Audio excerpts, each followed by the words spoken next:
Brasil. É um profissional super competente, uma pessoa com quem eu discuto oncologia clínica como se fosse um oncologista, né? Então, isso é um grande diferencial, uma pessoa com quem realmente a gente consegue discutir muito bem temas, inclusive clínicos, e eu tenho sempre um prazer enorme de ouvir a aula dele, que vocês vão ver que é maravilhosa. E depois, Elisângela vai falar sobre os aspectos da radioterapia, nesses casos onde a gente utiliza clipe cirúrgico no contexto da oncoplastia também. Então, obrigada, Francisco, e vamos começar. Bom, Renata, inicialmente agradecer a vocês pelo convite, é sempre um privilégio falar com vocês. Não é presencial, né, mas por enquanto a gente vai fazendo por aqui, né, como vários outros colegas estão fazendo essas lives, então eu espero que seja proveitoso. E o tema é muito interessante, clipe cirúrgico na mama, quando deve ser utilizado. Então vamos lá.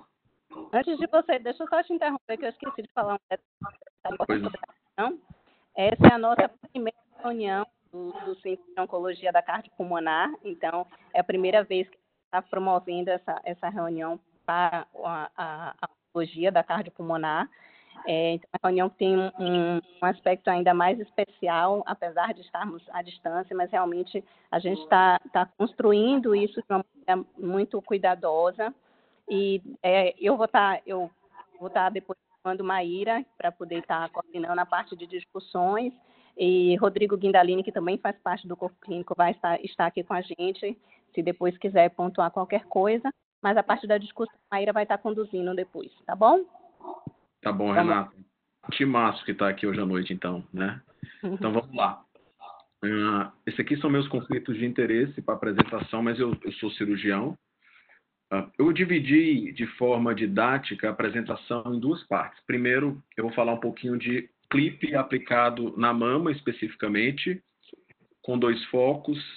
O clipe antes de iniciar a quimioterapia neoadjuvante ou terapia sistêmica neoadjuvante, e a colocação do clipe quando você termina a cirurgia conservadora para auxiliar o radio-oncologista, tá? E na segunda parte eu vou falar um pouquinho sobre clipe na axila, que também é um tema bastante relevante na oncologia mamária nos dias atuais. Bom, então a primeira parte, cirurgia mamária após neoadjuvância. Vocês sabem que o planejamento cirúrgico após a neoadjuvância, na verdade, começa antes. Então, a gente tem que estar preparado para a ressecção de volume tumoral após o término da terapia sistêmica neoadjuvante. E a gente sabe de longa data que a ressecção do volume original de tumor não é obrigatório. Em outras palavras, aquilo que a gente resseca depois da neoadjuvância não deve ser igual ao que a gente ressecaria antes, especialmente se o objetivo for reduzir o tamanho do tumor para operar. Porque se o tumor já é operável, então opere antes, se o tumor está lá e você facilmente consegue retirar sem ter maiores preocupações de marcação. Então aqui para lembrar um pouco sobre cirurgia após tratamento neoadjuvante, eu vou falar apenas desse estudo específico, que na verdade é um conjunto de estudos, 10 trials, com quase 5.000 mulheres entre 1983 até 2002, ou seja, não é um estudo atual, mas ele é relevante por conta dos dados. E vocês observem aqui em verde que a taxa de recidiva local em operar após a neoadjuvância é um pouco maior do que operar a paciente primeiro e depois fazer a terapia sistêmica, algo em torno de 6%. Mas deve-se pontuar que, como se trata de um estudo mais antigo, a grande maioria dessas mulheres não usou a terapia padrão, ou seja, antracíclico e taxanos. Apenas cerca de 20% dessas mulheres utilizaram na neoadjuvância essas drogas. E, para completar, todas aquelas pacientes que superexpressavam o ER2 não usaram terapia anti-E. Vocês bem sabem que a terapia anti-E foi aprovada após 2005 no câncer de mama inicial. Então, essa aqui não era uma era que se usava terapia anti-E no câncer de mama inicial.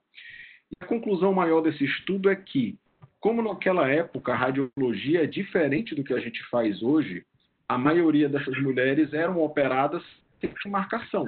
Então, era meio que às cegas, você operava mais ou menos baseado onde estaria o leito tumoral. Então, o que a gente deve fazer após a terapia neoadjuvante? É obrigatório toda doença não palpável, após terapia sistêmica neoadjuvante, que ela deve realizar algum tipo de localização. É praticamente impossível você ter uma lesão como essa aqui à esquerda, antes do tratamento, e aqui à direita, você localizá-la, pelo menos o centro dela, sem algum tipo de marcação, algum tipo de localização. Existem várias maneiras de localizar. O que a gente está discutindo aqui é como a gente vai marcar essa lesão residual. Porque, especialmente naquelas pacientes ótimas respondedoras, como HER2 e triplo negativo, eu vejo como obrigatório usar algum tipo de clipe no leito tumoral, no centro do tumor, antes de iniciar o tratamento. Uma coisa que está na moda na atualidade, a hormonioterapia neoadjuvante, até porque, por conta da pandemia de Covid, talvez fosse um cenário que a gente não precisasse clipar, porque a gente, em geral, não espera a resposta patológica completa com a hormonioterapia neoadjuvante. Mas, de maneira geral, o clipe é obrigatório, isso é um conceito que a gente utilize, ou pelo menos algum tipo de marcação. Se vocês observarem esse estudo aqui, que já tem mais de 10 anos, esse estudo comparou mulheres que fizeram algum tipo de marcação com clipe e compararam a mulheres que fizeram apenas a cirurgia baseada no leito tumoral, na base da imagem. Observem que há uma diferença significante estatística de recorrência local em mulheres que não cliparam. Então, aqui nesse estudo, demonstrando claramente que a clipagem antes da quimioterapia faz diferença. A próxima pergunta é: eu posso substituir o clipe por tatuagem? Mas se vocês observarem nesse estudo aqui, o volume ressecado é significativamente maior quando você usa pigmentação, porque você opera mais ou menos na área de sobreposição do tumor. E muitas vezes você acaba tirando uma pele desnecessária. Então, em geral, o clipe é melhor porque localiza a lesão no centro do tumor ou no centro onde ela existia e tira menos volume de tecido. Bom, a segunda parte da apresentação é ligada a clipes e indicação de radioterapia adjuvante, especialmente cirurgia conservadora.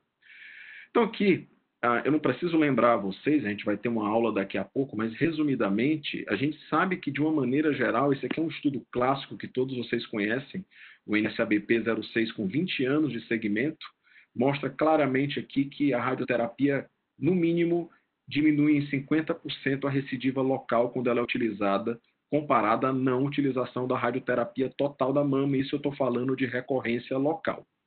E não foi só esse estudo. Aqui o estudo europeu com 17 trials, mais de 10 mil mulheres, que comparou-se cirurgia conservadora com ou sem radioterapia. O que essa meta-análise observou é que o uso da radioterapia evita, em 10 anos, qualquer tipo de recorrência na ordem da metade. Então, cerca de metade das mulheres deixam de ter algum tipo de recidiva quando fazem radioterapia. E, por fim, talvez mais relacionado com a nossa apresentação de hoje, é o uso do reforço em pacientes que fazem cirurgia conservadora. Então, a radioterapia diminui a recidiva local quando ela é feita de maneira total na mama, mas será que o reforço também tem impacto? Bom, eu vou mostrar só um estudo, eu não vou me deter muito na área que vai ser falada daqui a pouco. Então, aqui esse estudo com Boost, 20 anos de segmento, mais de 5 mil mulheres, cirurgia conservadora, a princípio mulheres mais idosas excluídas, com 20 anos de follow-up. O que é que se viu? Que o Boost impactou em todas as faixas etárias do ponto de vista de recorrência loco-regional. Então, até que se prove o contrário, em cirurgia conservadora, é importante aplicar o Boost. Isso foi mais relevante, obviamente, em mulheres mais jovens. Então, como localizar o leito tumoral para o reforço? Talvez isso aqui seja uma das principais partes dessa minha apresentação hoje. Ou seja, quando a gente termina a cirurgia conservadora, que estratégias a gente utiliza para ajudar o radio-oncologista na localização? Primeiro, quais são as maneiras que ele localiza? Bom, primeiro, a cicatriz, né? Óbvio que isso vale mais para o passado, porque hoje a gente não faz mais as mesmas cicatrizes que a gente fazia há 10, 15 anos atrás. Hoje a gente escolhe incisões periareolares, incisões inframamárias, incisões axilares, então a cicatriz não é um bom parâmetro para o radio-oncologista. As imagens antes da cirurgia, que também não é um bom parâmetro, porque às vezes muda completamente. A observação de hematoma ou seroma clinicamente, isso aí dá uma ideia de onde mais ou menos era o leito tumoral.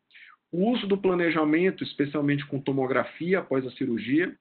A radioterapia padrão que é utilizada hoje não é feita sem um planejamento adequado, mais ou menos pela localização do quadrante e principalmente por clipes, que é a maneira mais adequada da gente orientar o radio-oncologista a fazer radioterapia. Por que eu falo isso? Porque há inúmeros estudos na literatura que demonstram claramente que o clipe auxilia melhor do que outros parâmetros clínicos de imagem na localização do leito tumoral. Isso aqui é apenas um exemplo. Nesse estudo aqui específico, 73% dos casos, clipes eram essenciais para a localização. Eu poderia citar dezenas de outros estudos nesse sentido, mas eu vou colocar aqui um estudo de um grupo brasileiro. E esse estudo aqui chama What a Difference a Clip Makes, que foi um estudo conduzido por alguns colegas brasileiros. O Gustavo Narder, que vocês conhecem, participou, e ele me cedeu esse slide aqui. Observem que no planejamento, o planejamento sem o clipe, você faria o reforço totalmente fora do leito tumoral, tá? Para vocês verem aqui como o clipe é importante. E nesse mesmo estudo, em outros estudos também, parcialmente no leito tumoral, às vezes pegando boa parte do leito, mas o fato é que o clipe deixa mais confiável a localização do boost. Qual é o grande problema que eu vejo em relação aos clipes? Eu acho que na cirurgia conservadora convencional, com reconstrução parcial da mama, que a gente às vezes só faz um remodelamento de tecidos, não há grandes transformações ali na mama. Então o clipe, quando você coloca, ele fica ali. O grande problema que eu vejo é que quando você faz uma mamoplastia associada à cirurgia conservadora, mesmo que você clipe, e a recomendação é 4 a 6 clipes, mesmo que seja clipado, às vezes esses clipes eles ficam em áreas diferentes. Eu vou dar esse exemplo aqui para vocês desse estudo. Vocês observem aqui claramente essa paciente após a cirurgia oncoplástica com mamoplastia. Há locais, isso aqui são marcações de clipe. Vocês observam aqui que há locais diferentes de clipe, como se fossem 2 reforços. Então, isso aqui torna muito difícil para o radio-oncologista localizar o boost exatamente. Como é que eu faço? Bom, na prática, eu coloco 4 a 6 clipes no leito tumoral, pelo menos um superficial, um mais profundo e 2 ou 4 na parede do leito tumoral. O radio-oncologista pode avaliar isso bem com planejamento em 3D e consegue fazer uma boa direção do reforço. E em relação à cirurgia oncoplástica, eu acho que é o calcanhar de Aquiles. Primeiro porque não há muitos estudos na literatura que avaliam a cirurgia oncoplástica e o reforço. A cirurgia oncoplástica acaba tirando mais tecido normalmente. Quando você faz a mamoplastia, isso a gente já viu em alguns estudos, você consegue ter mais margem do que normalmente uma cirurgia conservadora comum, só com remodelamento simples. Então, é possível, estou colocando como hipótese, que o boost tenha menos impacto. Esse estudo aqui específico, que eu não vou colocá-lo, eu só coloquei para vocês de repente darem uma lida, inclusive recomendam que em casos de alto risco, paciente jovem, com grau elevado, seja até discutido não fazer cirurgia oncoplástica ou mamoplastia associada em casos que você vê que o boost claramente pode ter um impacto maior. Tá? Bom, essa foi a primeira parte em relação à mama. Agora eu vou passar alguns minutos falando em relação à axila. Eu vou começar com esse slide aqui. Eu acho que alguns de vocês participaram da ASCO no ano passado. Isso aqui foi uma mesa que discutiu qual era o manejo ótimo da axila após resposta clínica completa seguida de terapia neoadjuvante em câncer de mama. Então, existiu a defesa do clipe em todos os casos, de maneira sistemática. Foi colocado lá que há desafios técnicos em usar clipe, eu vou falar daqui a pouco para vocês, e uma experiência limitada. Por outro lado, alguns colegas lá advogaram que todas as pacientes deviam fazer esvaziamento axilar, mesmo que tivessem resposta clínica completa, com o objetivo de ter informação para tratamento caso não tenha PCR, resposta clínica completa. Isso faz sentido? Será que a gente precisa clipar todas as mulheres que têm uma axila positiva antes da quimioterapia? Ou mesmo ser mais radical, fazer esvaziamento sistemático, mesmo com resposta clínica completa? Bom, eu e alguns colegas, a gente fez uma publicação que a gente enviou para os colegas da ASCO, foi publicado no começo desse ano, alguns de vocês devem ter visto, e o nosso raciocínio foi que nós não concordamos com esse entendimento. Eu vou tentar explicar um pouquinho aqui para vocês nos próximos slides. Começando se perguntando por que avaliar a axila é importante. A axila é importante por dois motivos. Primeiro, controle regional da doença. Ninguém quer recidiva, nem recorrência axilar. Só um segundinho. E segundo, por informação para tratamento. Então, a axila ainda é muito relevante para decisões terapêuticas.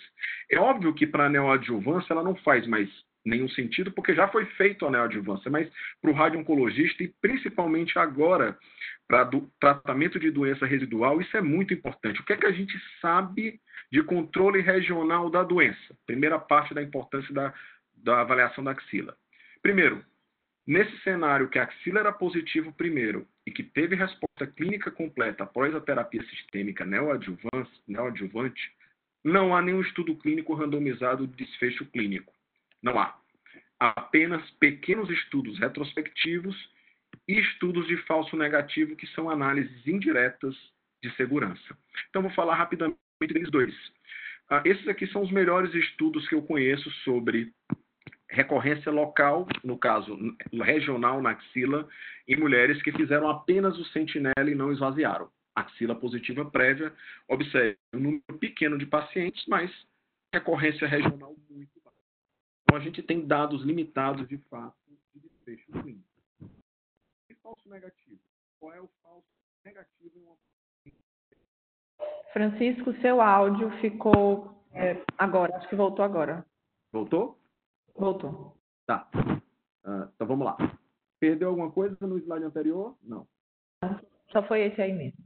Tá. Então, qual é a taxa de falso negativo de uma paciente que tem axila positiva prévia que faz sentinela após resposta clínica completa terminado neoadjuvância?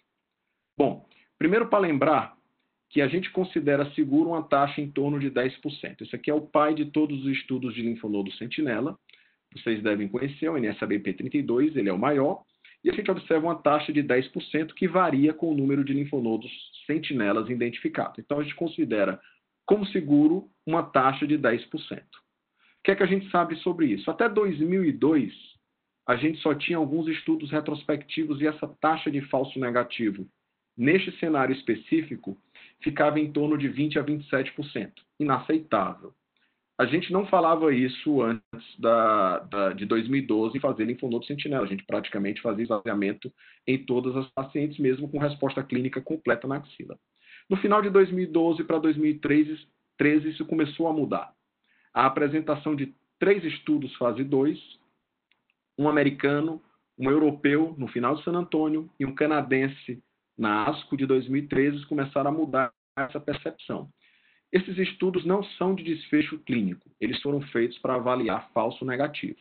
Em outras palavras, mulheres com axila positiva prévia que ficaram clinicamente negativa após o tratamento neoadjuvante faziam linfonodo sentinela e esvaziamento axilar com o intuito de ver a taxa de falso negativo, em outras palavras, a quantidade aproximada de doença que ficaria para trás na axila.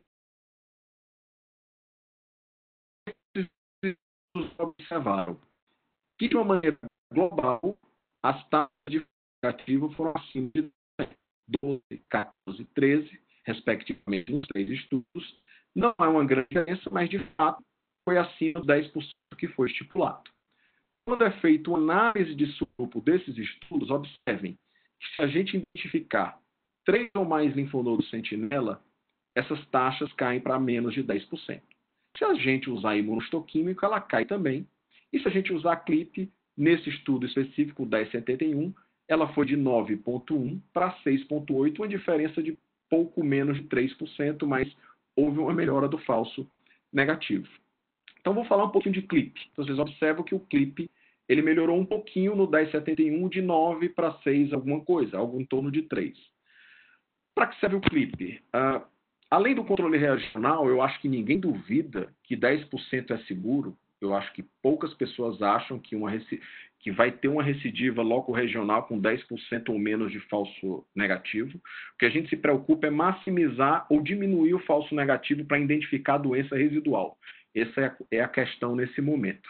Por que a gente está discutindo isso? Porque na doença de biologia adversa, e aqui eu falo de HER2 e triplo negativo, a gente não tinha até pouco tempo o que fazer se a paciente tivesse doença residual após o adjuvância, mas agora a gente pode fazer TDM1, com redução na recorrência na ordem de 10% absoluto, ou pode ficar no triplo negativo. A gente tem que maximizar os nossos ossos para identificar a doença residual, isso é fato. Tá? Uma questão do CLIP. Eu coloquei esse slide primeiro para mostrar para vocês, depois a gente vai esquecer um pouquinho isso aqui, que o CLIP ele tem dificuldades técnicas. E aqui é a experiência de quem mais usa CLIP e linfonodo sentinela, pelo menos um dos grupos que mais usam, que é o grupo da Mayo. Eles fizeram uma observação inicial e em 25 pacientes que eles tentaram clipar e fazer algum tipo de localização para tirar o linfonodo sentinela, em 5 eles não conseguiram achar o CLIP, e isso antes da cirurgia. Eles não conseguiram localizar em nenhum tipo de imagem um CLIP, e 8% dessas mulheres só foram localizadas por tomografia. Isso aqui é uma coisa que se repete nos serviços que usam CLIP. Então, o CLIP ele é factível, mas ele tem problemas técnicos. Bom, vamos supor que o CLIP foi resolvido, a questão de marcação, e a gente consiga clipar todas as mulheres para a gente seguir no nosso raciocínio. Tá. Então, como eu falei há pouco, o 1071 ele agregou de 9 para 6,8% quando clipou. Então, diminuir de 9,1 para 6,8%, 3%, isso aqui pode ser um número que faça alguma diferença se eu individualizar e conseguir aplicar TDM1 ou capecitabina nessas pacientes. Se eu for um pouquinho mais além, muita gente defende o CLIP por conta desse estudo aqui. Esse estudo é do grupo do MD Anderson, eles chamaram essa técnica de TAD, Target Axillary Dissection. E o que é que eles fizeram? Eles clipam o linfonodo e fazem o sentinela associado, fazem 2 marcações. Então, eles apenas com sentinela têm 10% de falso negativo, que caiu para 1,4% com clip e o sentinela. Aí um ganho de praticamente 8,7% é bem mais significativo que no 1071. Qual é o fator que eu pontuo nesse estudo aqui?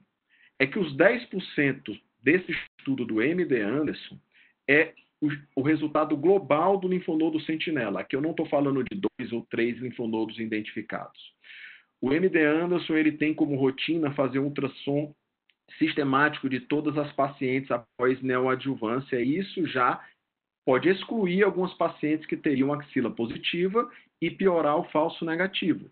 Então, talvez isso daqui não seja aplicável no entendimento que a gente teve prévio do 1071. E isso também foi observado em outros estudos. Esses 2 estudos aqui, por exemplo, demonstraram, isso aqui é uma análise depois do 1071, naquelas pacientes que fizeram ultrassom após a terapia sistêmica neoadjuvante, só o fato de fazer ultrassom, você já diminui o falso negativo para menos que 10%. Bom, mas vamos considerar que o nosso ganho de falso negativo seja entre 2% e 8%. Vamos considerar os 8% do MD Anderson. A próxima pergunta que eu faço é: qual a frequência de eu ter uma paciente que tem resposta patológica completa na mama e não tem resposta completa na axila? Essa é a paciente que o CLIP vai nos ajudar. Porque se a gente identificar a doença na mama também, serve para o oncologista tomar sua decisão. Tanto faz doença residual na mama ou na axila, o oncologista pode indicar TDM1 ou capecitabina sem maiores problemas. Qual é essa taxa? Bom, tem um estudo que vem bem a calhar nesse cenário. É esse daqui. Esse estudo com mais de 30 mil mulheres no database americano, pacientes com tumores T1, T2, axila negativa ou positiva, submetidas à quimioterapia neoadjuvante, E aqui eu estou falando apenas de mulheres com triplo negativo ou doença HER2. Todas as mulheres, essas 30 mil aqui, eram HER2 ou triplo negativo. E quando a gente seleciona só aquelas pacientes que eram N1 e que tiveram resposta clínica completa na axila, o que é que a gente observou? É que a taxa das pacientes que tiveram PCR na mama e não tiveram PCR na axila foi de 12% no HER2 e 14% no triplo negativo. Em outras palavras, é incomum eu ter PCR na mama e não ter na axila. Na ordem de 1 para 10, mais ou menos. Então, normalmente, eu encontro doença na mama residual e, em poucos casos, eu posso encontrar doença residual na axila sem encontrar na mama. São esses casos aqui que o clipe poderia me ajudar no falso negativo. Então, eu vou fazer um cálculo rápido aqui com vocês. Se eu tivesse 100 mulheres, tá? E entenda-se que essas 100 mulheres estão clipadas, tá bom? Todas HER2 ou triplo negativo, submetidas a tratamento neoadjuvante, tá bom? Eu consideraria os 8% do MD Anderson, tá? Então, eu conseguiria localizar 8 pacientes candidatas a TDM1 ou capecitabina aqui. Mas eu tenho que colocar aqui a próxima pergunta. Quanto dessas 8 eu vou ter PCR na mama e não vou ter PCR na axila? Como eu falei para vocês no slide anterior, 12% no HER2, 14% no triplo negativo. Isso cai aqui para menos de uma mulher em cerca de 100 que eu clipo, tá? Para identificar um linfonodo sentinela, um positivo, na verdade, e que eu consiga individualizar o caso. Então, eu clipo um número muito grande de pacientes para localizar uma paciente, uma candidata a TDM1 e capecitabina, e, a meu ver, isso daqui não é efetivo do ponto de vista de aplicação em todas as pacientes. Eu estou acabando a apresentação, é só mais um argumento nesse raciocínio. Esse estudo aqui é um estudo francês, isso aqui é um estudo só de pacientes CN0. Eram pacientes que tinham axila negativa antes da quimioterapia. Uma recidiva apenas, segmento ainda curto, mas o que eu quero colocar aqui para vocês é que mesmo no CN0, a taxa de falso negativo foi de 11%. Então, para mim ajudar esses pacientes aqui, eu não tenho nem como clipar. Na verdade, eu teria que esvaziar. É óbvio que no R2 e no triplo negativo, esse falso negativo é mais baixo, é na ordem de 2, 3 ou 4%, mas mesmo assim é relevante. Então, se teoricamente o raciocínio do clipe for verdadeiro, talvez eu tenha que ser mais radical, inclusive no CN0, e a meu ver isso não faz sentido. Eu estou colocando esse tratamento axilar, ou a clipagem sistemática tem um impacto muito reduzido, seja no controle regional da doença, ou seja, na seleção de pacientes para terapia adicional à doença residual. Era isso. Muito obrigado pela atenção de vocês. Obrigada, Francisco. Obrigada, Fantástico. Vamos lá, Mai, você conduz aí, então. Obrigada. Mais uma vez, é muito bom te ouvir, né? Fazia tempo que eu não dava aula junto com você e tinha o prazer de lhe ouvir, então foi excelente, super didático. Esse é um tema até que a gente vem discutindo também internamente recentemente, então foi muito, muito bom. Então, obrigada pelo nosso convite, você ter aceitado o nosso convite. Primeiro, deixa eu abrir os microfones aqui de todo mundo. Só um minutinho. Então, abrir o microfone de todo mundo para a gente iniciar. Oncologistas ou oncologistas. Vai ter que desligar. É melhor colocar inicialmente. Cheguei. E aí você abre só de quem vai falar, entendeu? Porque não dá para a pessoa me avisar, não sei que bote aqui no bate-papo. Desativar o som de todo mundo novamente. É melhor você colocar no chat, a pessoa que vai falar, abre, entendeu? É possível abrir o microfone individualmente, Maíra. Quem quiser falar, desativa. Então pronto. Então, gente, alguém tem alguma pergunta? Senão eu vou seguir com algumas perguntas para Pimentel. Eu tenho. Vamos lá. Pode falar. Estão me ouvindo? Sim. Boa noite. Meu nome é Gabriela, doutor Pimentel, parabéns, foi fantástica a sua apresentação. Acho que é importante ponderar os dois lados, principalmente no contexto de R2 positivo e no contexto do triplo negativo.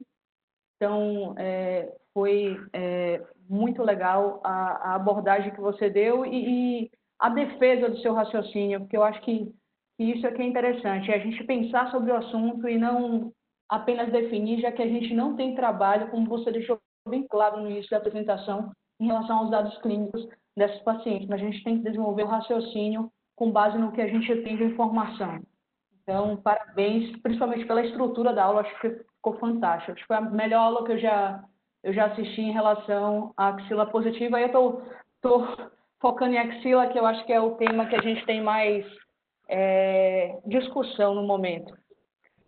Ficou muito claro para mim a sua defesa em relação ao R2 positivo e ao triplo negativo, quando a gente tem resposta completa na mama, e o raciocínio e toda aquela porcentagem, os slides ficaram fantásticos, bem informativos, de que são poucas as pacientes, no caso, se a gente considerar no cenário de 100%, né, uma paciente que a gente estaria perdendo, enquanto a gente sabe que em R2 a gente está tendo 70% de resposta, triplo negativo 50% de resposta em axila, então o mal, se a gente levar para esvaziamento dos pacientes, sem sombra de dúvida vai ser trazer um dano maior para os nossos pacientes. No contexto de não resposta na mama, acredito que o raciocínio seja o mesmo, mas a gente começa a contar um pouquinho mais de provavelmente de falso negativo nessa axila. Você tem algum raciocínio diferente, só para eu entender como você aborda? E os luminais, né? Os luminais N1, que nós acabamos encaminhando para quimioterapia, até para a gente conseguir fazer o downstage da axila, se você faz algum raciocínio diferente também, já que nesses casos a gente só vai ter uma resposta na axila, segundo os trabalhos, na ordem de 20%. Tá, em relação à primeira pergunta do R2, aquele último estudo que eu coloquei da Barron, que é sobre as 30 mil mulheres R2 e triplo negativo, aquilo ali não é falso negativo, é a chance de uma mulher que ter PCR na mama e não ter PCR na axila. Agora, é óbvio que eu levo essa informação clínica em alguns contextos. Por exemplo, eu sei que a doença R2 ou triplo negativo é uma doença que é uma ótima respondedora em geral. Quando eu não tenho resposta na mama, eu já fico mais preocupado em relação à axila. Em geral, a axila costuma responder melhor do que a mama. Então, se você observar todos os estudos ao longo dos anos, as taxas de resposta da axila são superiores à da mama. Mas se eu, por exemplo, tiver uma doença R2 que era positiva prévia, eu identifico 2 linfonodos. Isso às vezes acontece, a gente não identifica 3 ou identifica só 1. Se eu tiver PCR na mama ou resposta clínica completa na mama, eu fico mais à vontade de não fazer uma cirurgia adicional numa ótima respondedora. Já no luminal, eu não teria esse raciocínio, porque eu não espero o PCR em luminal. Então, quando eu tenho um PCR na axila ou na mama, eu peço, inclusive, para o patologista olhar melhor, porque normalmente eu me preocupo com PCR em luminal, que é na ordem, dependendo do tipo, 10 a 20% em geral, e chega a ser menos de 5% em baixa proliferação. Não sei se foi isso que você gostaria de ouvir, Gabriela. E obrigado pelos elogios. Seu áudio, Gabriela. Desculpe, era justamente isso. Era a importância da gente raciocinar de forma diferente para os diferentes tumores. Então, era isso mesmo. Ponderar nesses casos luminais, atenção.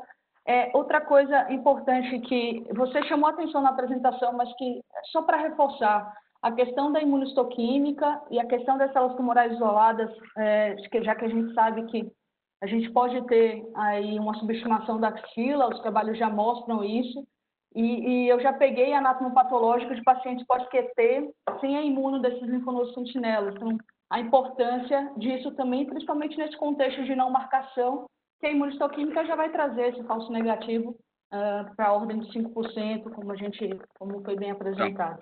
Muito obrigada. Nada. Gabriela, Eu não sou favorável ao uso de rotina da imunohistoquímica, a não ser que seja um instrumento para o patologista verificar se há alguma doença no linfonodo. Algumas vezes ele pode usar a mão da imunohistoquímica para identificar doença no linfonodo. Por isso, eu acho que a gente deve fazer o sentinela e fazer os cortes tradicionais de linfonodo.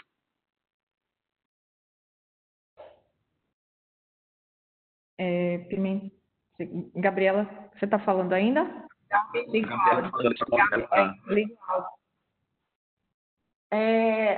Para os pacientes pós-QT, né, o senhor não faz a imunohistoquímica de rotina para esses linfonodos sentinelas? Não, em geral, a equipe de patologista que a gente trabalha não faz, e as recomendações é fazer imunohistoquímica apenas naqueles casos que há dúvida.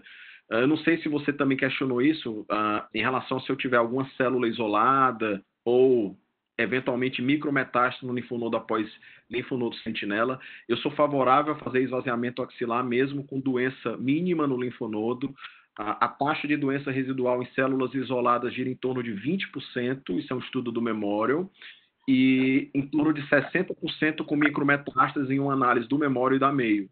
Então, não é pequena a carga de doença que fica para trás quando a gente tem algum tipo de doença identificado no linfonodo, e isso se trata de doença resistente, tá? Então, doença que já foi exposta a tratamento e a gente não tem nenhum dado de desfecho clínico com esse tipo de doença. A gente tem até um estudo em andamento que vai randomizar essas pacientes com linfonodo sentinela positiva a fazer radioterapia axilar ou não.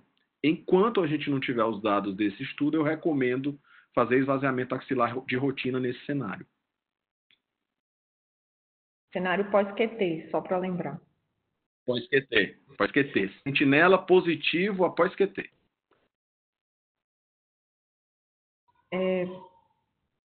Pronto. Pimentel, eu queria fazer algumas perguntas do início da aula, né? Então, a primeira parte a gente falou sobre o CLIP em relação à pós-neoadjuvância, né? Você falando que o CLIP a gente vai conseguir ressecar um menor volume tumoral se a gente versus marcação por tatuagem, né? Aquelas pacientes que vão para a quimioterapia neo. Não sei se, acho que saiu um pouquinho da... Tá me ouvindo? Acho que ele caiu. Pimentel? Eu acho que eu perdi a Maíra. Você voltou? Agora. Pronto. Voltou. Maíra... Pronto, não. Então, eu comecei falando que no início da aula, falando da primeira parte, né? Primeira parte da aula, o CLIP na mama, para aquela paciente que vai ser submetida à neoadjuvância, a vantagem versus tatuagem, você comentou que a gente vai conseguir ressecar um volume menor de mama, né? Numa cirurgia conservadora. Existe algum dado de que, em relação à sobrevida, de benefício de sobrevida, em relação a isso, da gente, eu tenho um CLIP e eu ressecar aquela lesão naquele local, e numa paciente, por exemplo, que foi marcada com tatuagem, fez quimionel, teve resposta completa, né, e o patologista vai lá e fala, olha, eu não achei nada. É seguro, a paciente que não foi clipada, só foi retirado por tatuagem, teve a resposta completa na mama, né, é seguro, e se isso tem um dado de sobrevida?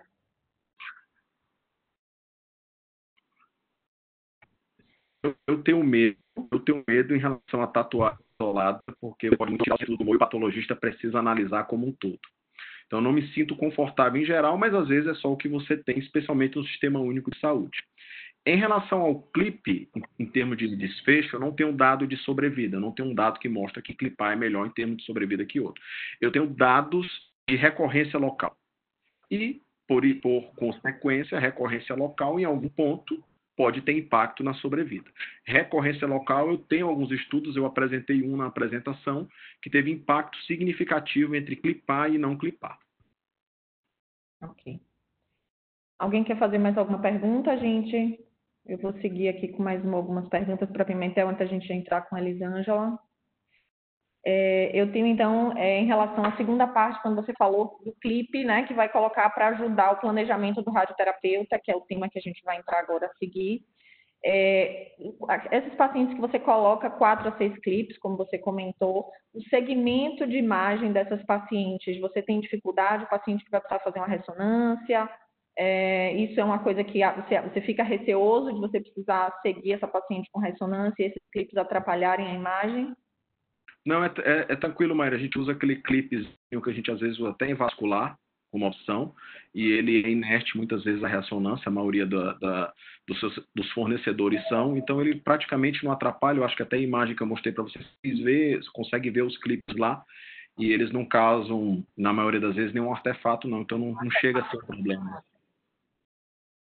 Não chega a ser, pelo menos aqui, os que eu tenho usado, não chega a ser problema, não.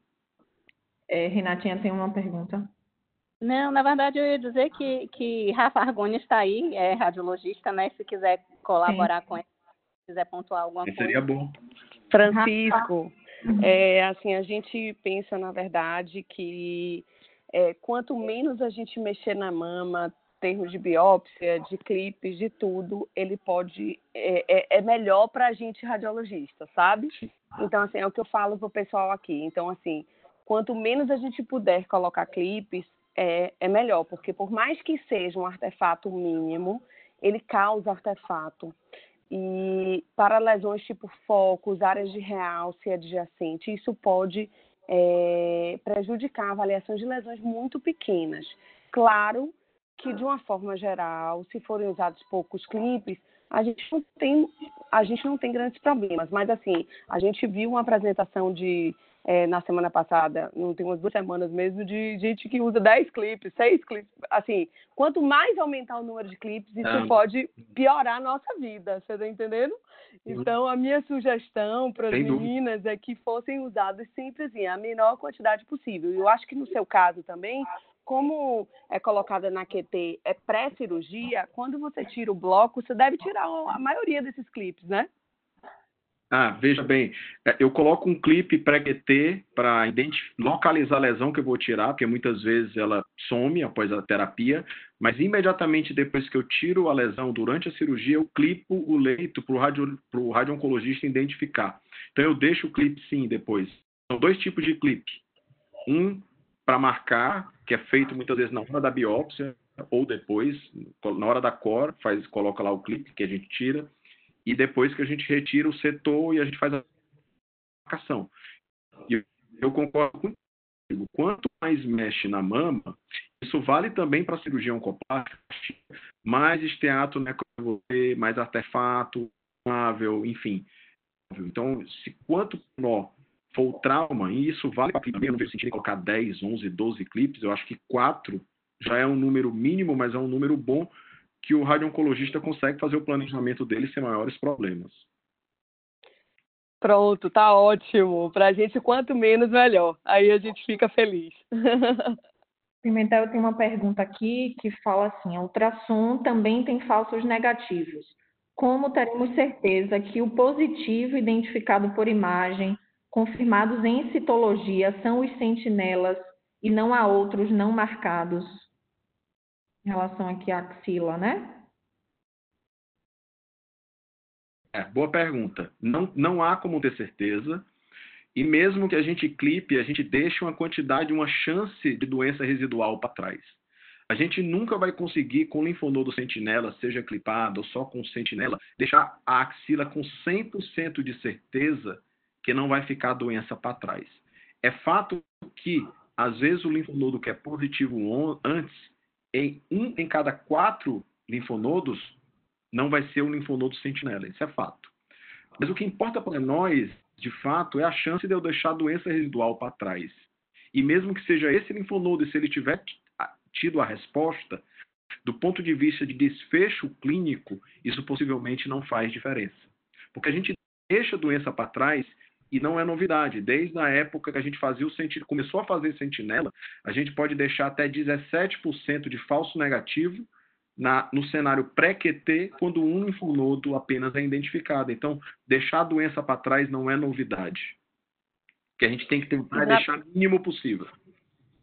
Francisco, também assim, infelizmente, né, os métodos de imagem não ajudam em relação à avaliação de linfonodos, né? A gente não tem nem fidedignidade, nem tanto no ultrassom, nem na ressonância, né? Isso é um calo, né, de Aquiles mesmo pra gente. Então, infelizmente, eu acho que não tem muito o que fazer em relação a isso aí. Evandro, você colocou aqui de levantar a mão ou foi impressão minha? Eu coloquei. Eu queria só comentar. Eu queria só comentar porque, assim, a gente precisa sempre valorizar quando tem essa discussão da questão da clipagem do leito cirúrgico em mamoplastia, porque o boost, em alguns casos, ele é muito importante, principalmente em pacientes jovens de alto risco. E nessas pacientes que fazem mamoplastia, às vezes a gente realmente não consegue identificar o leito cirúrgico. E aí, das duas, uma, ou a gente tem que fazer um boost que praticamente trata a mama inteira, e isso aumenta a toxicidade da mama, risco de doença fibrocicatricial a longo prazo, ou a gente desiste de fazer o boost e, consequentemente, a gente deixa de oferecer algum tipo de benefício no controle locorregional dela.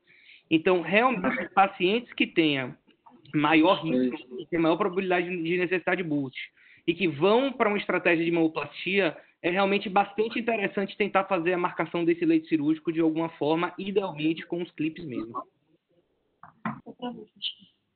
O grande problema é que às vezes você clipa o leito cirúrgico durante a mamoplastia e como você mexe muito na mama, essa é a verdade, durante a mamoplastia, você pode ter 2, às vezes 3 áreas para analisar um reforço. E realmente fica complicado, o reforço acaba sendo muitas vezes boa parte da mama. Isso é fato.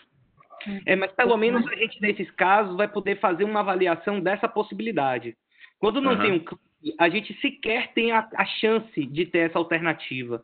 Então, sempre que possível, eu não sei como é a questão de cobrança disso, mas se puder oferecer para paciente alguma forma de fazer esse pagamento em particular, se o convênio não cobrir, mas realmente seria uma estratégia importante aí, pensando na complementação oncológica dela. Vamos só deixar para terminar essa discussão depois da aula de Elisângela, que ela está pedindo aqui, que está entrando na aula dela, da mamoplastia. Eu tenho mais uma pergunta final para Pimentel. Alguém tem mais alguma pergunta para a gente entrar na aula de Elisângela, da parte da rádio, essa parte aí de clipe relacionada à mamoplastia? Acho que o Rodrigo perguntou aí com relação ao custo. Como é que ele faz o custo da clipagem na axila? Perguntou? Não vi. O custo, então? Está no chatzinho aí. Não estou vendo aqui. Em geral, gente, o clipe não é um instrumento caro, é um instrumento barato, inclusive, não tem maiores problemas. Em relação à axila, a grande questão de clipar, eu não vou ser 100% contra a clipagem, não é isso. Eu acho que talvez uma das indicações de clipe para axila sejam aquelas pessoas que não queiram usar azul patente. Porque você só consegue 3 ou mais linfonodos se você conseguir usar o azul. Se você usar só o tecnécio, muito dificilmente você vai conseguir 3 ou mais linfonodos. E talvez o clipe seja uma possibilidade para você não usar azul. É a única possibilidade, a única indicação que eu vejo nesse momento mais forte que justifique seja isso. E o grande problema é que você tem que fazer a marcação do clipe. Você não consegue ver o clipe. Você tem que usar algum instrumento de marcação para você localizar esse linfonodo clipado. Você faz o sentinela e, ao mesmo tempo, tem que marcar o clipe também. Isso tem custo. E isso é um procedimento a mais para o paciente. Você faz, além da marcação da mama, muitas vezes, a marcação do linfonodo também. E os planos têm autorizado isso? Autoriza. Normalmente, marcações pré-operatórias, antes de cirurgia, você coloca lá o código de marcação, até o código de marcação de mama, e você pode usar lá o que você decidiu, a agulha, o azul. Alguns colegas estão usando semente no Brasil, enfim. Você pode usar a estratégia que você achar mais adequada. O problema da semente é que não há uma autorização ainda oficial para usar, tá? Apesar de a gente saber que é seguro, no Brasil ainda não está completamente autorizado o uso da semente para identificar lesão na mama ou lesão na axila. Então é um cenário ainda meio cinzento. A gente tem que esperar ainda um pouco mais. Ótimo, gente. Vamos seguir com a aula de Elisângela, então, que tem uma outra reunião aqui. E depois, no final, se mais alguém tiver mais alguma pergunta para Pimentel, a gente segue. Lica, pode começar. A minha preocupação não era com as perguntas sobre o meu tema, não era com a minha aula, que seria, na verdade, às 8 agora, né? Mas deixa eu ver se eu consigo compartilhar aqui.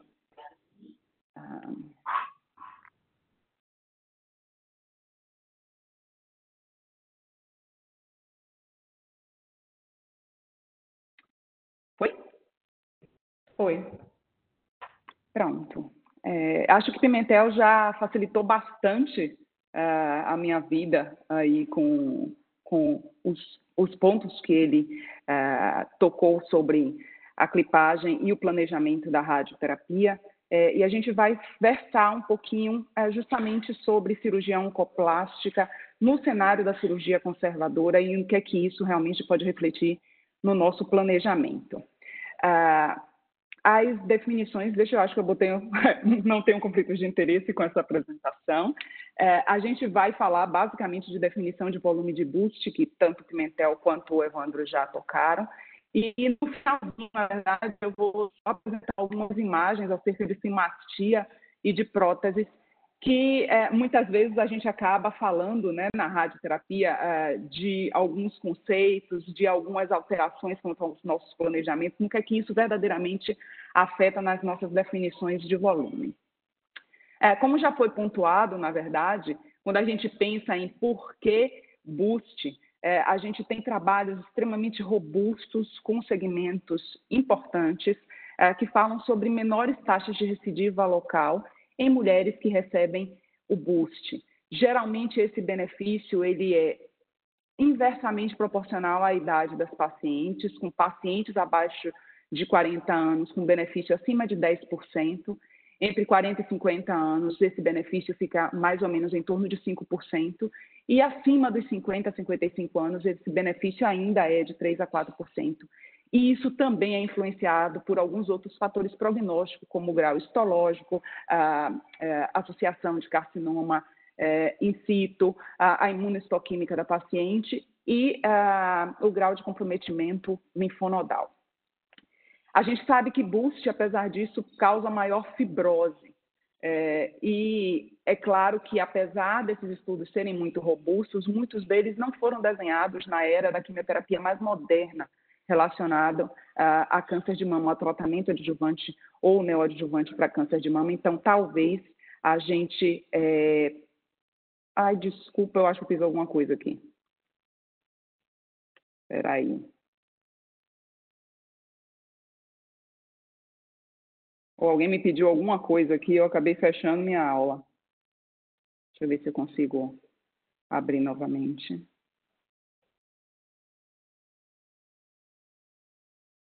Pronto. Então, é isso, sobre quimioterapia, né? Nesse cenário de quimioterapia mais moderna, se esse benefício do boost é ainda tão robusto. A definição de boost também, o Francisco já apontou, a gente leva em consideração exames prévios, levava-se muito em consideração cicatriz cirúrgica, o local onde a gente tinha o seroma e os clipes cirúrgicos, que na verdade é o que a gente tem de mais robustez quanto a essa definição.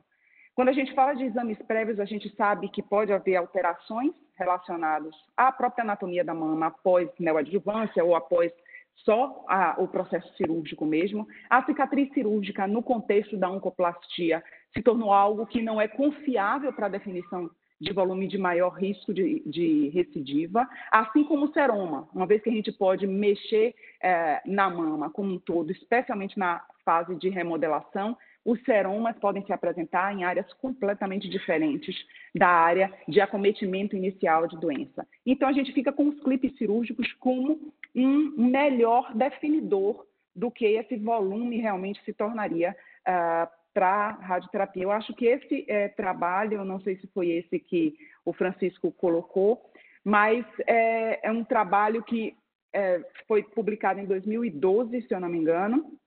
Esse trabalho me chamou a atenção porque a quantidade de margens exíguas e positivas nesse trabalho é de quase 20% e não é algo que a gente vê com muita frequência, mas eles utilizaram exames pré- e pós-tratamentos fusionados para a definição desse leito. A paciente era submetida a uma tomografia em posição de tratamento antes da cirurgia e retomografava após a cirurgia e fazia uma fusão dessas duas imagens. Durante a cirurgia eram colocados até 5 clipes na cavidade cirúrgica, sendo um clipe profundo, próximo ao peitoral maior, e os outros clipes nas paredes do leito cirúrgico, todos eles postos antes da remodelação. Não era possível, na verdade, nesse exame, definir o leito cirúrgico para buste sem uma discussão prévia entre o cirurgião e o radio-oncologista e sem a colocação desses clipes, o que fez com que todas as pacientes acabaram seguindo essas estratégias. Então, aqui são os exames, na verdade, fundidos. A gente vê que existe uma diferença. Essa área vermelha é a área, na verdade, de dose, e a gente vê que tem um pouco de área de mama fora, quando a gente considera o volume de mama inicial, que é esse que está em vermelho, com o volume de mama após o planejamento. Então, a gente vê que a fusão ela pode não ser muito fidedigna do que a gente está vendo no pós-operatório, mas pode sim ajudar na definição da cavidade cirúrgica.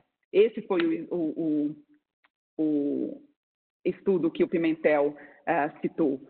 Foram 25 pacientes, todas elas submetidas a oncoplástica, a cirurgia de oncoplastia, com 4 ou mais clipes no leito, e a definição de volume clínico de intenção de tratamento para buste era uma expansão de 1 centímetro além dos clipes cirúrgicos. A gente percebe aqui, primeiro, o número de clipes, né, variou até 8 clipes cirúrgicos, o intervalo entre a cirurgia e a radioterapia. Desculpa, eu voltei aqui. O local do tumor pré-operatoriamente e a localização dos clipes, que em muitos dos casos é completamente diverso do que era inicialmente. Então, essa questão também da clipagem faz com que a gente perceba que pode haver uma mobilização, na verdade, do leito cirúrgico, né, do tumor bed, quando a gente remodela a mama. Esse estudo, na verdade, fala em alguns passos onde a definição do leito cirúrgico poderia ser alcançada de uma forma mais fidedigna. Eles definem 8 passos para a definição desse leito. Primeiro de todos é uma seleção bem cuidadosa de pacientes. Eles fazem uma imagem também pré-cirurgia em posição de tratamento. A colocação dos clipes é tido como mandatória. As pacientes eram submetidas a uma imagem pós-cirurgia entre 4 a 5 semanas da cirurgia. Isso é um ponto nevrálgico, porque muitas vezes as nossas pacientes não chegam nesse período para fazer a radioterapia, especialmente no cenário adjuvante puro, né, sem neoadjuvância. É feita uma imagem pós-operatória e fundida com a imagem pré-operatória, e a partir daí há um delineamento do leito cirúrgico, a definição com expansão de margens e uma dosimetria desse leito, de realmente o quanto de volume de mama vai receber a dose de boost de tratamento. Nesse estudo, foi evidenciado que quando a gente faz uma lumpectomia simples, sem oncoplastia, os volumes tratados no boost são bem menores do que os volumes em uma cirurgia oncoplástica, também como já foi citado pelo Pimentel. Eles não definem aí se esse maior volume é por uma maior ressecção e por causa de um leito maior, mas provavelmente é justamente por causa daquela variação no posicionamento de clipes, né? Um clipe pode se distanciar muito do outro a partir da remodelação. Então, a gente vê um aumento de quase o dobro de volume de área que vai receber o boost quando a gente compara uma cirurgia oncoplástica com uma cirurgia conservadora simples nesse trabalho. E quando a gente procura saber exatamente qual é a via de recorrência local nas cirurgias oncoplásticas, quando comparadas com as pacientes que vão receber a radioterapia e o posicionamento desse boost, esse trabalho é um trabalho bem interessante também, foi publicado em 14, com 30 pacientes, onde 13 em 13, o clipe estava fora do quadrante inicial de doença. E em 7 dessas 13, todos os clipes estavam fora do quadrante. Quando o clipe era posicionado no mesmo quadrante, aqui, 100% das pacientes receberam naquele quadrante inicialmente, Busch, naquele quadrante inicialmente comprometido. Se o clipe estava fora do quadrante inicial de doença, 2/3 da paciente receberam boost baseado no clipe e não no quadrante inicial acometido. E, no entanto, das 6 pacientes que tiveram recidiva das 6 pacientes que tiveram recidiva local, apenas uma estava fora do quadrante inicial. Então, esse estudo, na verdade, levanta a bola de que existe uma modificação realmente do posicionamento do leito de clipagem, digamos assim, mas que a recorrência pode sim ser em quadrante inicial de doença, e isso não está muito bem definido em literatura. Para essas pacientes, então, aqui é o posicionamento inicial do tumor e o quanto o clipe se movimenta em relação ao posicionamento inicial e onde realmente houve o boost e onde houve a recidiva local de doença. Então, mesmo clipando, como o Evandro disse, a gente tem uma ideia melhor de onde fazer o reforço de dose, mas isso pode não ser uma certeza absoluta. Isso pode simplesmente só aumentar o nosso volume de boost de tratamento. As recomendações da Sociedade Europeia, especialmente falando sobre boost ou tratamento parcial da mama, quando versa sobre a oncoplastia, ele fala que existe uma movimentação grande do tecido.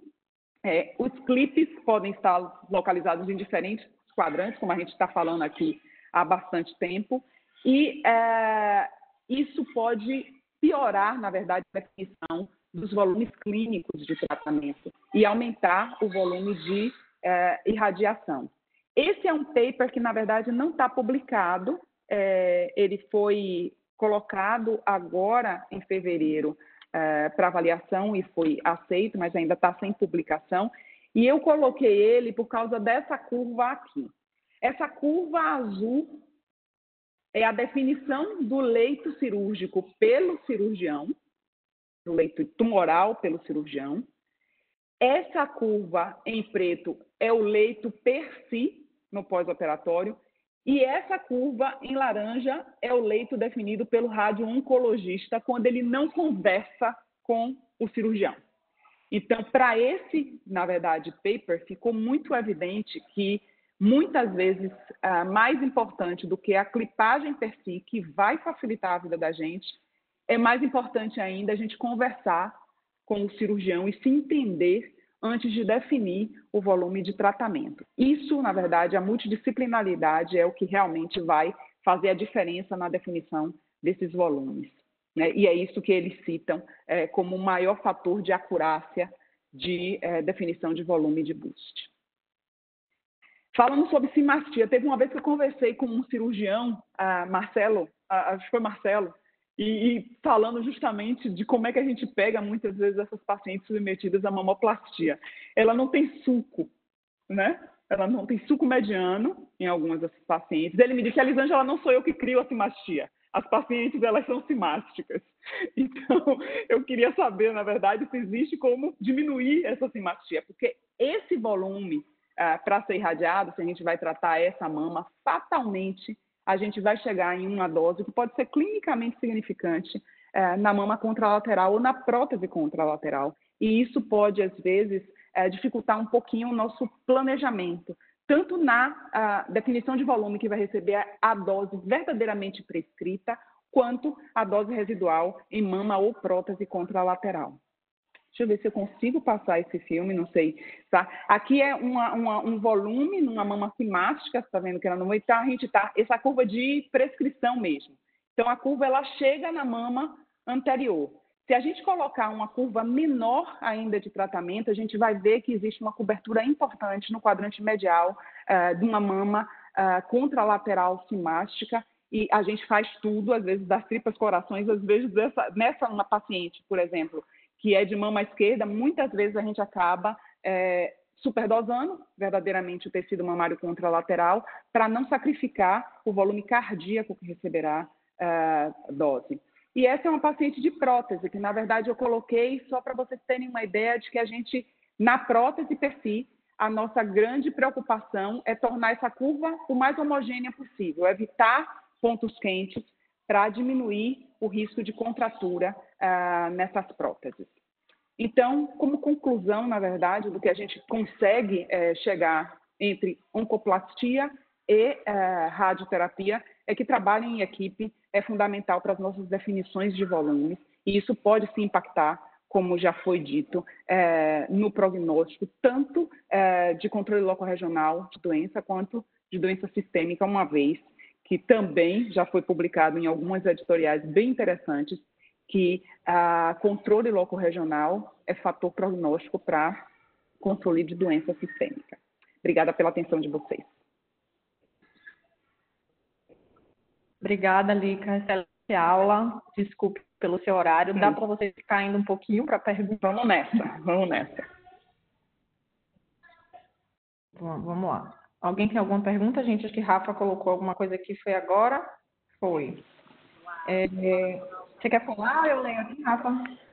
Tranquilo, Maia, eu posso falar também. O que eu fico na dúvida, Lica, é o seguinte, pelo que eu entendi, eles clipam após a retirada do tumor, tá certo?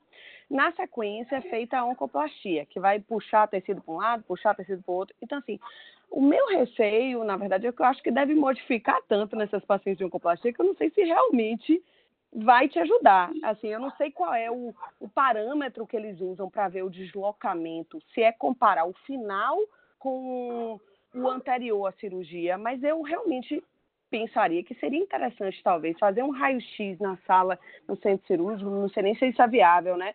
Assim, na hora que você clipa após o leito e na hora que você termina a cirurgia. Porque aí a gente teria uma real noção de quanto se modificou, você está entendendo? Estou entendendo, mas isso é algo que é visto, Rafa, no nosso exame de planejamento, por exemplo. Não é algo que a gente vai modificar. Por exemplo, se a gente fizer a radiografia, que eu estou imaginando que você fala, né, durante o ato cirúrgico, a gente não vai remodelar a mama. O clipe vai ficar ali fora mesmo. Não. Na verdade, o grande desafio é você tentar entender se o deslocamento desse leito é o suficiente para a gente modificar completamente o boost, entende? Porque todos os trabalhos são retrospectivos, mas todos são muito categóricos em dizer que a clipagem de leito ela deve ser feita antes da remodelação da mama. E por causa disso é que existe, na verdade, taxas como clipes fora do leito cirúrgico, fora do leito inicial de tumor, acima de 50%, né? A gente vê clipe fora. Às vezes vê então, clipe é exatamente isso que eu queria comparar quanto é que eles se mexem. Você está entendendo? Então, por exemplo, eu fiz lá a cirurgia, tirei a cavidade cirúrgica, clipei tudo. Eu faria o raio-x para ver onde é que estão os clipes.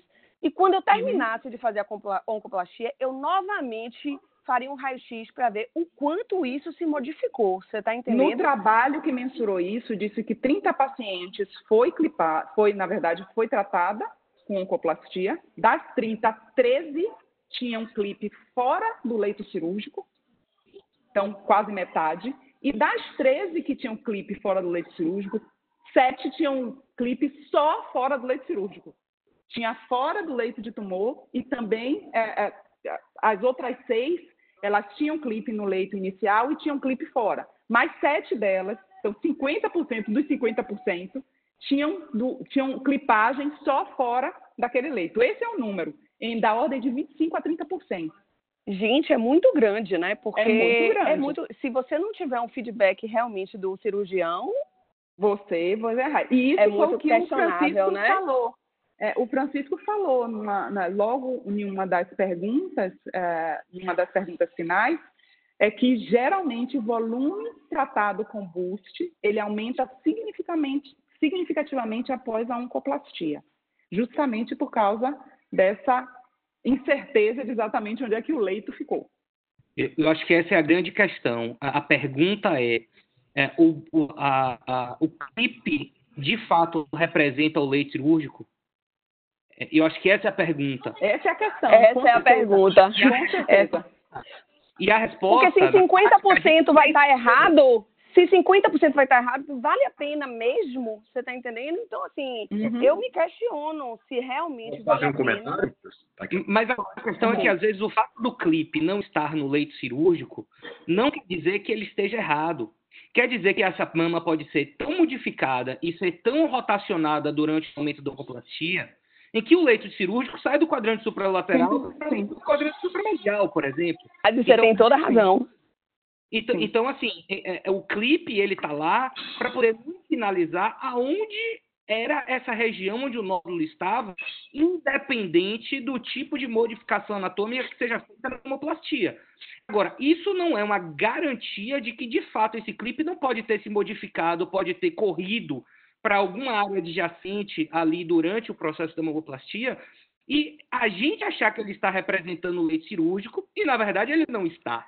Então, essa é uma coisa que a gente não tem resposta e a gente corre no risco, na verdade, de estar fazendo boost num local equivocado. Isso é inerente a qualquer tipo de mamoplastia. Agora, o clipe é uma alternativa para a gente tentar reduzir esse risco, porque senão a gente não vai fazer boost em ninguém que faça mamoplastia, né? Então, eu acho que aqui é a gente tentar minimizar a chance da gente estar errando o leito, mas não é garantia realmente. Acho que o Pimentel quer falar. Eu queria fazer um comentário que mesmo com a ajuda do cirurgião, ele dizendo o que é que ele acha que colocou o clipe, a mamoplastia é um baita calcanhar de Aquiles para você identificar boost. Não tem jeito. Eu coloquei até um paper. Esse paper aqui para vocês lerem depois, que eles até se questionam se a indicação do boost for muito importante, considerar até não fazer mamoplastia. Tá? Então, a mamoplastia é um calcanhar de Aquiles e, às vezes, o clipe está marcado correto, porque quando você marca a loja, você marca a loja anterior, posterior, superior, inferior, lateral e medial. Só que, às vezes, a margem medial vai parar num local diferente que era antes. E, na verdade, o clipe está marcando uma área que deve ser feito reforço, que ficou outra área. E, às vezes, ele pode estar representando o que precisa ser feito de reforço. Não é que o clipe cai. Na verdade, ele está preso ali na parede e vai para outro lugar. Porque a técnica de mamoplastia, você tem que preservar a vascularização da areola. Existem técnicas bem específicas que, às vezes, a gente modifica. E na hora que a gente remodela, esse clipe que está marcando, por exemplo, a parede lateral, ela vai sair dali onde era lateral e vai para outro lugar. Não significa que ela não precisa de reforço. Ela só está deslocada. Parede medial. Ela foi deslocada. Então, esse clipe pode representar uma das margens, só que ele está em outro lugar. E isso, mesmo que o cirurgião tente ajudar o colega radio-oncologista, na grande maioria das vezes, gente, é impossível você dizer qual é as áreas exatas de boost. Na verdade, pode ter uma, duas, 3 áreas. Eu acho que faz parte. E por isso é que tem um dos trabalhos que falam do dobro de volume irradiado em boost quando a gente compara uma cirurgia conservadora sem oncoplastia com uma cirurgia conservadora com oncoplastia. A gente acaba alargando aquela área onde a gente verdadeiramente precisaria dar o reforço de dose, né? E esse alargamento é o dobro em volume daquela área. E só não é observação, não é comum a gente vê esteatonecrose extensa em pacientes com mamoplastia. Isso é super comum, porque a dose acaba sendo maior. E só fazer aqui um comentário de que, assim, eu acho que não é uma crítica à oncoplastia de que não deve ser feita ou de que ela é irrelevante. Pelo contrário, a gente sabe que a tendência é que cada vez as técnicas oncoplásticas se tornem mais presentes dentro da nossa realidade. Realmente existem muitas pacientes que se beneficiam muito do ponto de vista tanto anatômico quanto inclusive psicológico pelas mamoplastias. Agora, a gente também precisa entender as limitações e os desafios que a gente vai ter nesses casos. E, mais uma vez, eu acho que tudo isso é muito importante dentro da multidisciplinaridade. Então, se um paciente que realmente tem muita indicação de mamoplastia, às vezes discutir previamente o caso, sobre a possibilidade de fazer, de não fazer, de talvez discutir uma cirurgia plástica em outro momento, a depender de cada caso. E eu acho que aí é que entra a beleza da questão da possibilidade da gente discutir esses casos de forma multidisciplinar e tentar chegar à melhor solução para os pacientes. Por isso a conclusão única é trabalho em equipe. Isso às vezes é a única coisa que... Oncoplastia, você acaba naturalmente tirando mais tecido e mais margem. A Elisângela mostrou há pouco tempo atrás, no estudo, que o fato de você não irradiar o centro lá do reforço não teve impacto na recorrência.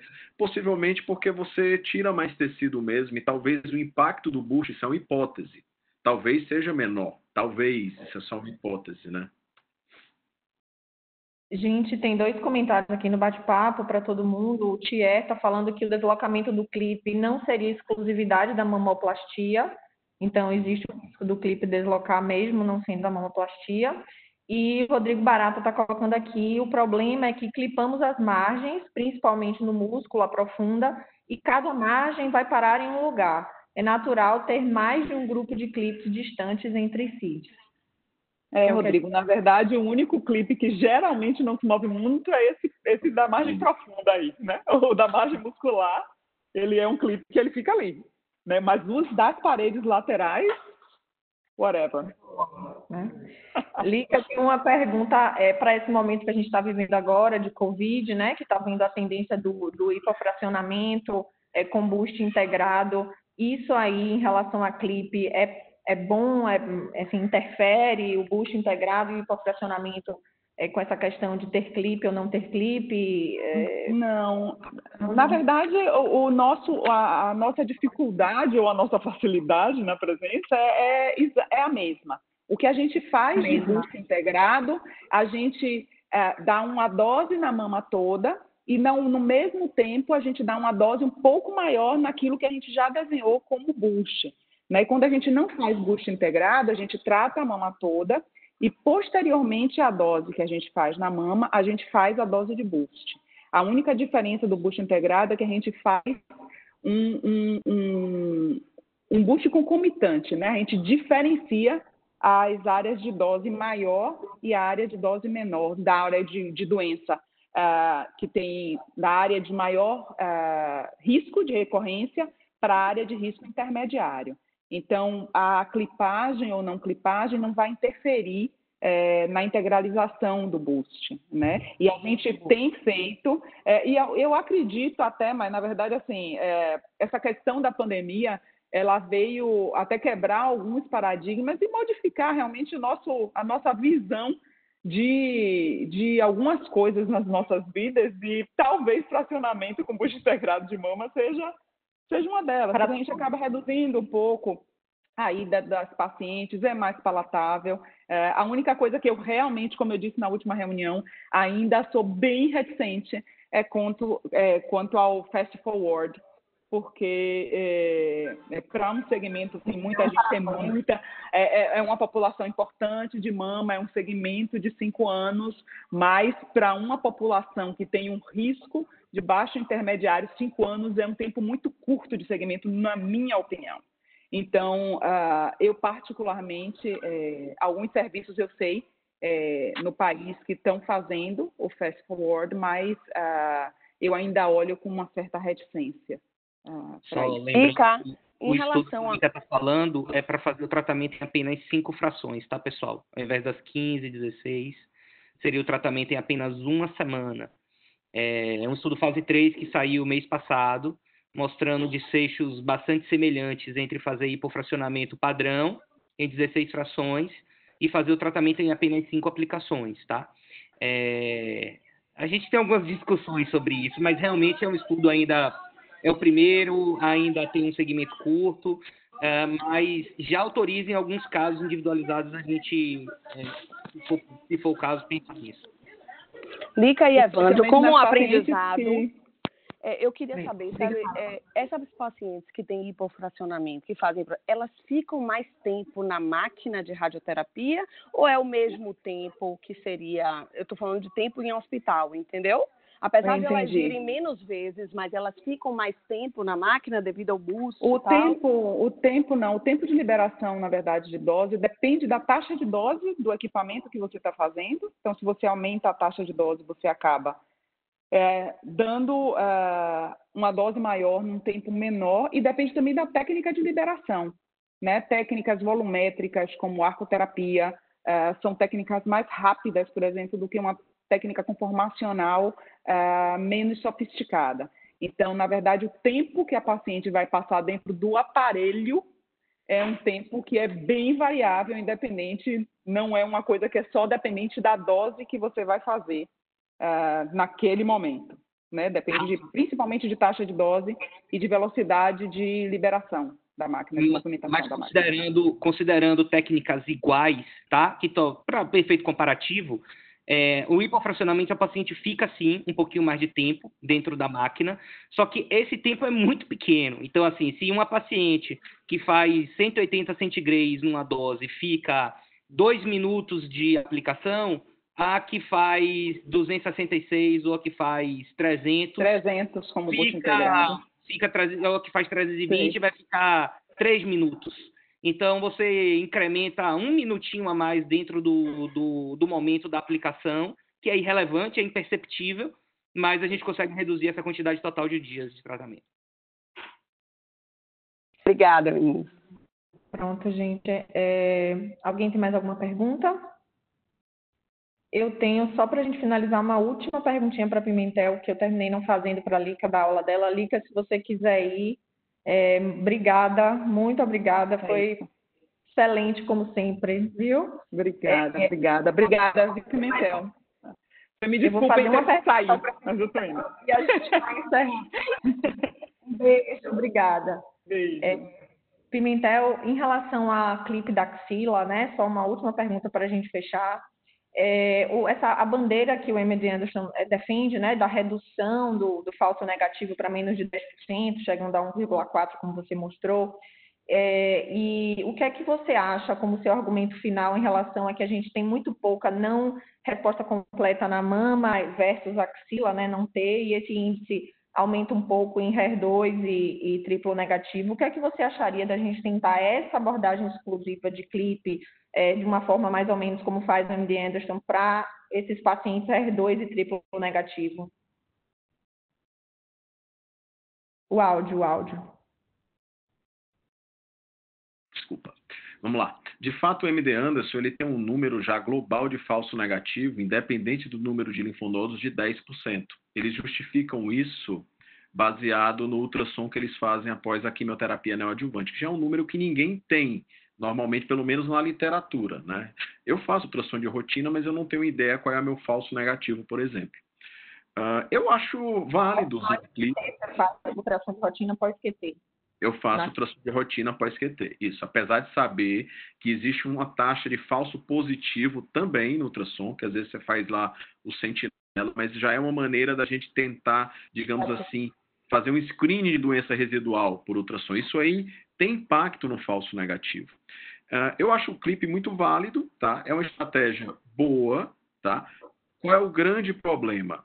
Ele possivelmente tem pouco impacto na seleção, eu falei em números, e quando ele não é identificado, e isso eu tenho escutado até dos colegas, isso está colocado em estudos, ele não é identificado em um cada 5 ou cada 6 casos. Isso vira um problemão. Se você não tiver feito azul, tiver ido só na técnica do clipe com sentinela, você acaba tendo que esvaziar a axila se você não identificar o clipe. Fica complicado. Então, eu acho que a gente tem que fazer o nosso melhor para evitar o esvaziamento, tá? E tem que fazer o nosso melhor para identificar a doença residual, porque o impacto é importante. O MD Anderson, ele tá para vocês terem uma ideia como as coisas são às vezes meio paradoxais. O MD Anderson defende reduzir ao máximo o falso negativo de clipe na axila, mas ao mesmo tempo está fazendo um estudo para não fazer cirurgia na mama após resposta clínica completa. E é na mama onde a gente tem mais doença residual. Quem está liderando o estudo de não fazer mais cirurgia em grandes respondedores é o MD Anderson, e é na mama. Então, assim, às vezes a gente não entende qual é a linha de raciocínio. Defender ao máximo esterilizar a doença residual na axila, mas a gente viu em San Antônio, no final do ano passado, que as taxas de doença residual na mama não teve muita boa relação com imagem, com mamotomia. A gente viu que fica bastante doença. Então, com esses dados novos do Catherine e do CREATE, eu acho que esses estudos de não fazer cirurgia na mama ficaram meio que para trás. A gente tem que repensar. A gente tem que repensar se isso vale. Porque identificar a doença residual é importante. Eu diria que o clipe é válido. Eu acho que a gente tem que usar a melhor estratégia que o seu serviço pode utilizar, tá? Com o intuito de minimizar a cirurgia na axila e maximizar o maior número de pacientes possíveis para tratamento de doença residual. Ótimo. Bom, gente, então vamos finalizar, né? Já 8h30. Quero agradecer a todos. A cardiopulmonar ela faz sessões clínicas de oncohematologia de temas variados, né? De uma frequência às vezes quinzenal, às vezes mensal. Como Renata falou, esse foi o primeiro tema de oncomastologia. E como agora a gente tem 3 oncologistas dedicados à mama, que sou eu, Renata e o Rodrigo Guindalini, então a gente vai estar com certeza aumentando as frequências desse tema de oncomastologia. Espero que vocês todos estejam sempre presentes. Estaremos enviando o convite. Pimentel, muito, muito obrigada por esse tempo, né, no meio da pandemia, e muito obrigada a todos. Viu? Em nome de nós 3, obrigada e boa noite a todos. Boa noite a todos. Mais uma vez, obrigada. Obrigada a todos. Obrigada, Pimentel, né? E fiquem bem aí, se cuidem todos, né? Espero que a gente passe por essa pandemia o quanto antes e que a próxima reunião a gente consiga fazer de uma maneira presencial. Tchau. Tchau, pessoal. Obrigado. Boa noite. Boa noite.